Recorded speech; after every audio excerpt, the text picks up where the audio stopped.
Mesdames et messieurs, bonsoir, bienvenue à cette principale édition d'information dont je me fais le plaisir de vous présenter le journal en titre. Des dégâts matériels importants et de nombreux sans-abri, tel est le bilan de la grande pluie qui s'est abattue hier dans la nuit du 28 au 1er mars à Libreville. Au quartier Kingele, les dégâts sont considérables. Et puis, dans cette édition d'information, nous parlerons également de la route du carrefour Labouba qui est dans un état de dégradation très avancé. Les populations se plaignent. Enfin, en international, grand retour en politique de Donald Trump un mois après son départ de la Maison-Blanche. Tel est donc l'essentiel de votre édition d'information. Une fois de plus, bonsoir à toutes et à tous. Merci surtout de nous avoir fait place dans vos ménages pour vous apporter l'essentiel de l'information. Voilà, nous le disions en titre, mesdames et messieurs, des dégâts matériels très importants et de nombreux sans-abri. Tel est le bilan de la grande pluie qui s'est abattue hier à Libreville. Au quartier Kingele, les dégâts sont considérables. Les détails dans ce reportage de Désiré Mbienigon sur les images de Ariel Nzao. Toiture importée, maisons cassées, inondations à certains endroits, déménagements forcés et plusieurs dégâts matériels. Tel est le bilan de la forte pluie qui s'est abattue dans la nuit du dimanche à lundi à Libreville. À Kingele, dans le 3e arrondissement, les dégâts sont considérables. Monsieur Kinga Steve Roland, témoin de l'événement, nous retrace les faits. C'était aux environs de 4h28 par là parce que j'étais connecté. Et puis tout à coup, la pluie a commencé avec un grand vent d'abord. Les minutes qui suivent, les toitures ont commencé à voler. Moi, j'étais dehors pendant que celle-là volait. J'étais dehors. Malheureusement, maman était déjà éveillée. On a commencé par voir celle qui s'est retrouvée de l'autre côté. On l'a déjà enlevée le matin, s'est retrouvée sur l'autre toiture là-bas. Et l'autre s'est retrouvée ici avec des intercelles. Si vous touchez jusqu'à présent, j'ai un peu voulu grimper là pour voir chez le voisin. Il y a toujours le courant. Malheureusement, ça a surpris les enfants là-bas. J'ai une nièce, le bois a tapé au niveau de la tête. Elle a comme ça les jumelles qui dormaient avec elle. C'était une chance parce qu'ils étaient déjà éveillés. La maison, plus personne ne dormait. Mais sinon, c'est la pluie. C'est la pluie de 4 h du matin qui a causé ce sinistre, comme vous voyez. Malheureusement aussi, ce n'est pas la seule maison. Il y en a beaucoup qu'on retrouve dans Kingele. D'autres, les murs sont complètement effondrés. Non loin de là, une famille pourtant frappée par le décès d'un des leurs n'a pas été épargnée. La nuit dernière, c'est dans les 3 h du matin, la pluie a commencé et puis nous avons commencé à sentir les toitures se lever. Ça s'est levé 3 fois et après nous avons entendu boum et quand on a essayé de crier dans la panique avec les enfants, nous nous sommes rendus compte que la maison, le studio, nous dormait ma fille, la toiture est quittée, la maison a commencé à prendre de l'eau. Là où nous étions, le seul endroit qui est resté, qui n'est pas tombé mais qui a bougé, le salon. Toutes les chambres à l'arrière, la toiture a sauté. Les habitants de ce quartier lancent un cri d'alarme aux autorités. Le message des autorités, c'est le message de tout Gabonais. C'est celui que l'État prenne ses responsabilités face à cette situation. Nous avons des cadres, nous avons des entités bien placées pour cela. On a le ministère de l'Intérieur qui s'occupe des calamités naturelles. Nous avons le patrimoine et les aides qui sont souvent subventionnées par des messieurs politiques et restes. Nous voulons vraiment attirer leur attention afin qu'ils puissent aider les sinistrés de ce quartier et comme d'ailleurs. Vivement que les autorités compétentes viennent à l'aide à ces sinistrés qui dorment à la belle étoile, en attendant qu'une solution adéquate soit trouvée. Toujours à Kingele, dans le 3e arrondissement de Libreville, toutes les maisons ou presque ont été touchées par cette pluie, d'où ces appels à l'autorité pour qu'elle leur vienne en aide. Les détails dans ce reportage sur les images de Ariel Nzao. Toi tu es là-bas, France-Ville, je vais faire comment? Mais je te dis, là nous sommes dehors. Hein? Heureusement qu'il y a un bon Dieu, il n'y a pas 8 morts d'hommes. Parce que s'il y aurait 8 morts d'hommes, on ne parlerait pas comme ça. C'est pour cela qu'on nous dit toujours de prier. Bon? Ok. Voilà, mon fils. Ça a commencé à 4h30. Je sors comme ça, je vois le vent, voum. J'ai vu seulement, wow! Bon, j'ai eu la tremblote. J'ai pleuré mes petits-enfants. Regardez d'abord. Je vous ai montré en bas là-bas. Je montre ici. Je vous assure, tout le monde est dehors depuis 4h30. Vous voyez toute la marmaille là. Ils sont là. Des petits-enfants. Il y en a qui sont en grossesse. Des arrière-petits-fils. Je vais vivre comment, mon fils? Et de ce fait, en même temps, tous les papiers sont mouillés. Il faudrait que l'État trouve une solution pour qu'on vienne faire un recensement. Pour les personnes qui ont perdu des biens et toutes ces choses avec la toiture et tout le reste, il faudrait qu'on trouve un consensus parce que là où nous sommes là, vous avez demandé qu'on se mette en confinement. Mais maintenant, qu'allons-nous faire? On n'a plus de fonds. On ne sait pas comment on va faire pour pouvoir trouver une solution pour élaborer tout ça là. On est embêtés. Vraiment que l'État nous vienne en aide. Il n'y a pas qu'ici, il y a encore dans d'autres quartiers à Québec. J'étais là-bas, j'ai vu l'État à Québec. Sans oublier Kingele plus bas. Derrière là-bas, les toitures sont tombées sur la route. L'État n'avait qu'à venir à nous en aide. Ayez pitié de nous. Hein? Vous les grands types là-bas, vous voulez que on vous vote. C'est bien bon, on va vous voter. Mais quand nous sommes maintenant comme ça là, on va faire comment? Vous viendrez encore nous dire votez-nous. Papa, ayez pitié de nous, oh. Ali. Merci. Je n'ai rien d'autre à dire. D'Akébé à Kingele en passant par Bellevue 2, le constat est le même. Toitures éventrées, dégâts matériels importants, voire même des maisons inondées. Tout le monde en appelle à l'aide aux autorités. Et si on peut nous envoyer aussi des menuisiers qui peuvent fermer ça vite, et il faut qu'on rentre tranquillement. C'est seulement ça se permet la toiture. Donc c'est là ce que je pense. Mais je compte beaucoup sur le chef de l'État. Au-delà des toitures, un autre problème est venu se greffer, celui des câbles de courant sectionnés par un vent violent qui a même déraciné certains arbres. Et pour éviter de dormir à la belle étoile, les sinistrés s'attellent à refaire les toitures avec les moyens de bord en attendant. Déjà qu'il y a même aussi les câbles de courant qui se sont coupés, on a essayé de faire part aux agents de la SCG, ils sont venus faire le constat et puis ils ont dit qu'ils vont envoyer des éléments. Déjà que nous-mêmes d'abord personnellement, nous on n'a pas de courant parce que le câble venait chez nous. On est juste là en haut là, donc il y a eu beaucoup de dégâts et comme vous-même vous constatez, tout ça là vient de chez nous aussi en bas là-bas, donc la toiture a été décapée. C'est même pas que c'était un vent simple, bon c'est compliqué. Donc là on a demandé, voilà, vous voyez que jusqu'alors, je ne sais pas si vous avez essayé de voir tout autour de vous, comment les travaux se font de gauche à droite. Moi aussi en tant que technicien, je suis en train d'essayer d'un peu d'aider les parents qui sont autour de moi. Bon, donc c'est pour vous faire comprendre que non, on vit dans des situations compliquées actuellement. On est d'abord en train de faire un peu les à peu près. Parce que ce n'est pas vraiment dire que ce soit une réparation en tant que telle. On fait, voilà, et vous savez que nous sommes en mars et c'est la saison de pluie. Donc c'est qu'on dit un 1er mars comme ça, là, donc, tout est déjà décapé. Donc ça veut dire que ce serait compliqué pour ceux qui ont déjà les toitures enlevées comme vous le constatez. Vivement que ces appels à l'aide arrivent sur la table des décideurs afin qu'une aide d'urgence soit accordée aux sinistrés. Parlons à présent de la dégradation de la route du carrefour Labouba qui est dans un état piteux et qui ne favorise pas la circulation dans cette zone. Les détails avec Ortega Otanzogo et Floris Mapango. Nid de poules, cratères, eau usée, tel est le décor que présente la route secondaire de Carrefour Labouba à la première cité de Mindoubé 1. L'état piteux de cette voie ne favorise pas la circulation des automobilistes. À l'origine, cette route n'a jamais été effectuée, disons. Ça a été comme ça depuis l'origine. Alors le goudron, il passe de l'autre côté, tout autour, mais ce tronçon particulier, personne n'y a jamais prêté attention. Bien que les usagers les utilisent. On a beaucoup de personnes ici qui habitent dans la cité qui passent par là le matin. Malheureusement pour eux, ils doivent dévier parce que vous voyez, l'état de la route n'est pas favorable à la circulation des voitures. Encore pire quand elles sont neuves. Donc particulièrement, on n'a rien à dire, ça fait une situation qui perdure depuis plus de 20 ans, 25 ans. Il n'y a jamais eu de goudron ici.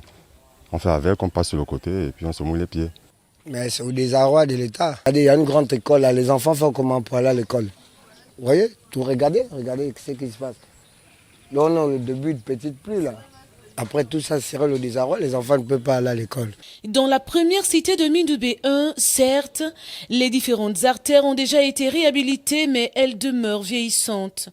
Les usagers qui empruntent ces artères pour sortir au carrefour Labouba sont sans voix face aux dommages que présentent ces dernières. Voici une femme qui a failli accoucher parce que le taxi ne peut pas rentrer par ici.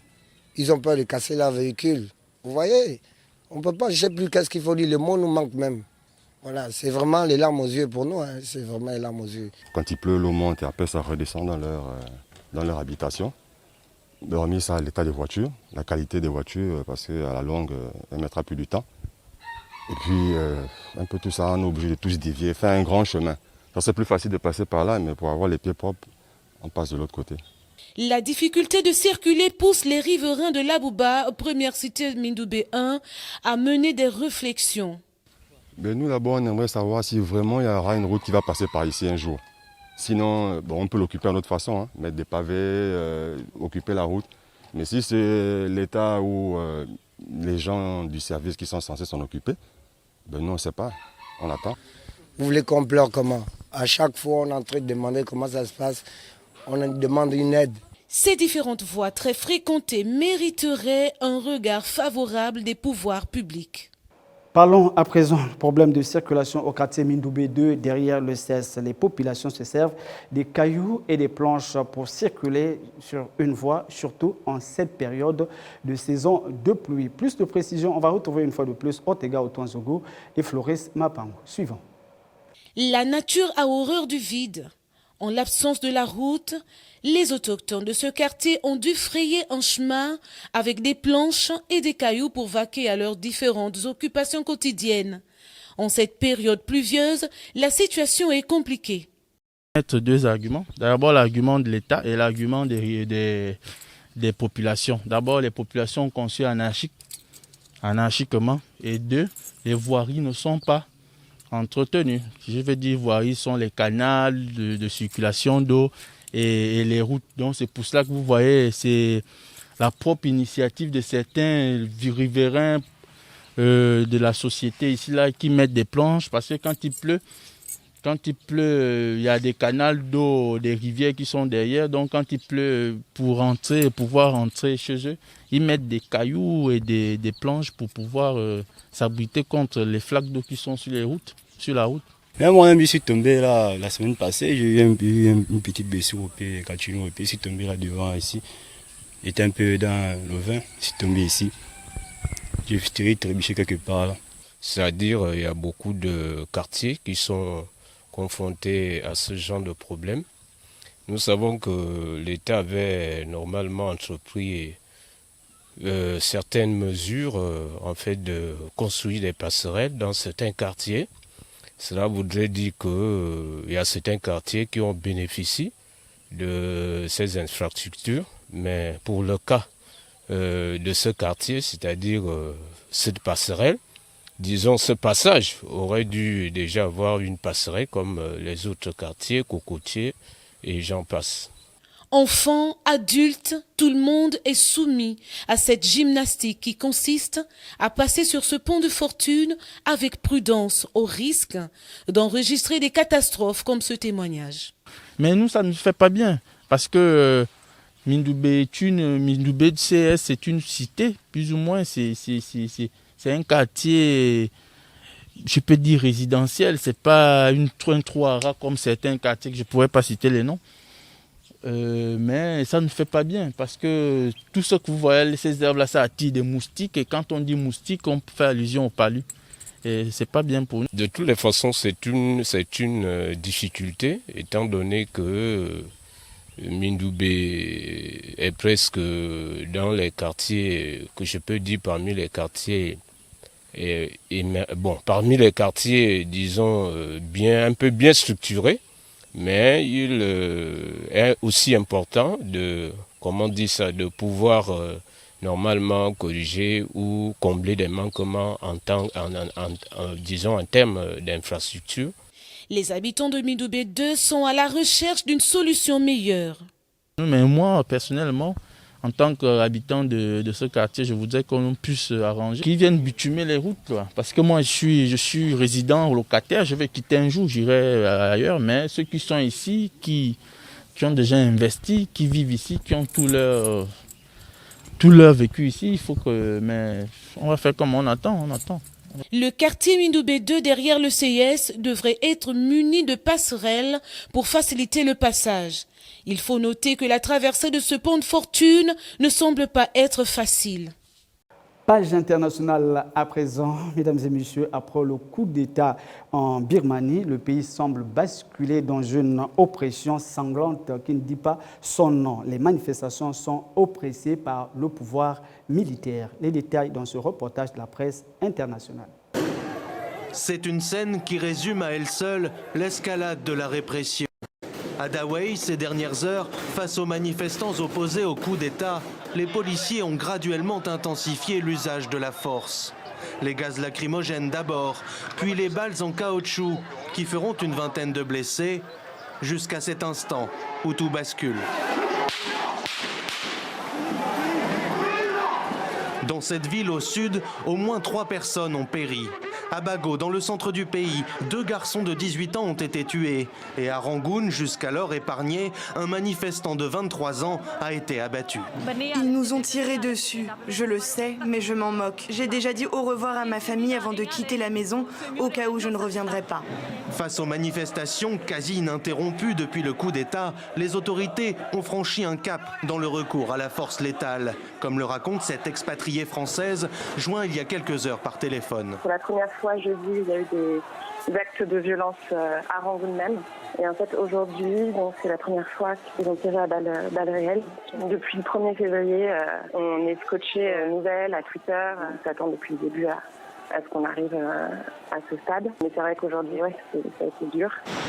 Réprimer tout début de rassemblement, arrêter massivement 850 personnes depuis le coup d'État.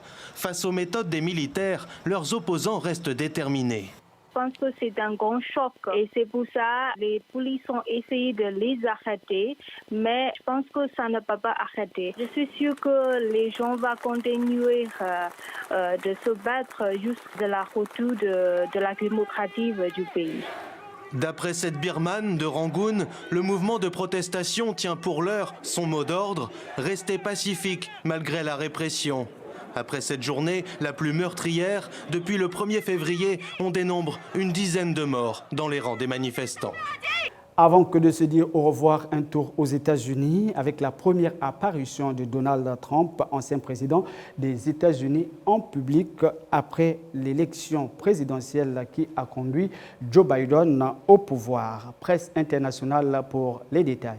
L'ancien président Donald Trump est de retour dans l'arène. Et quoi de mieux que la grand-messe annuelle des conservateurs à Orlando, en Floride, pour faire sa première apparition publique depuis son départ de la Maison-Blanche. Donald Trump a voulu montrer qu'il était toujours l'incontournable du Parti républicain, flirtant avec l'idée de se représenter en 2024. Il a été salué comme un héros par un public enthousiaste. Est-ce que je vous manque déjà ? Je me tiens devant vous aujourd'hui pour déclarer que l'incroyable voyage que nous avons commencé ensemble, et nous avons vécu un voyage que personne d'autre n'a vécu. Il n'y a jamais eu de voyage comme celui-ci, aussi réussi. Ce voyage, nous l'avons commencé ensemble il y a 4 ans, et il est loin d'être terminé. Donald Trump n'a pas parlé de fonder un nouveau parti, pas question de se diviser. Il veut se poser en adversaire de la nouvelle administration Biden, quitte à de nouveau répandre des fake news. Joe Biden a connu le premier mois de présidence, le plus désastreux de tous les présidents de l'histoire moderne, c'est vrai. L'administration Biden a déjà prouvé qu'elle était anti-emploi, anti-famille, anti-frontières, anti-énergie, anti-femmes et anti-science. Son discours a duré 1h30 et il était pour le moins décousu. Mais Donald Trump a répété qu'on lui avait bien volé la victoire. Nous avons encore fait mieux lors de la deuxième élection que lors de la première. Vous savez que j'ai gagné la première et que nous avons gagné la deuxième. On a fait beaucoup mieux. Donc c'est étrange, non ? Oh, quelle honte pour notre pays. Donald Trump, toujours banni des réseaux sociaux après son rôle dans l'assaut du Capitole le 6 janvier dernier, a donc rattrapé le temps perdu pour envoyer ses messages au Parti républicain divisé depuis cette date et à ses partisans qui le soutiennent envers et contre tout. C'est un jour béni pour les Trumpistes du monde entier. C'est un mouvement qui ne peut être ni arrêté ni ralenti. Peu importe qui est au pouvoir en ce moment, nous sommes là et nous voulons soutenir notre président. Nous l'aimons, il a fait un excellent travail. Voilà, nous sommes arrivés à la fin de cette édition d'information. Le rappel des titres. Des dégâts matériels importants et de nombreux sans-abri. Tel est le bilan de la grande pluie qui s'est abattue dans la nuit du dimanche à lundi à Libreville, au quartier Kingele, dans le 3e arrondissement de la capitale gabonaise. Les dégâts sont considérables. Et puis, nous avons également parlé dans ce journal de la route du carrefour de la Bouba qui est dans un état de dégradation très avancé, ce qui ne facilite pas la circulation des populations dans la zone. Enfin, en international, nous avons fait un tour aux États-Unis, d'où nous avons parlé de la première apparition de Donald Trump en public après son départ de la Maison-Blanche. Voilà ce qui a constitué donc la l'ossature de cette édition d'information. Le plaisir a été pour nous de vous avoir servi. Demain, à la même heure, je vous retrouverai. D'ici là, portez-vous bien. Bonne suite de programme sur la radio-télévision Airborne. Ciao, bye bye.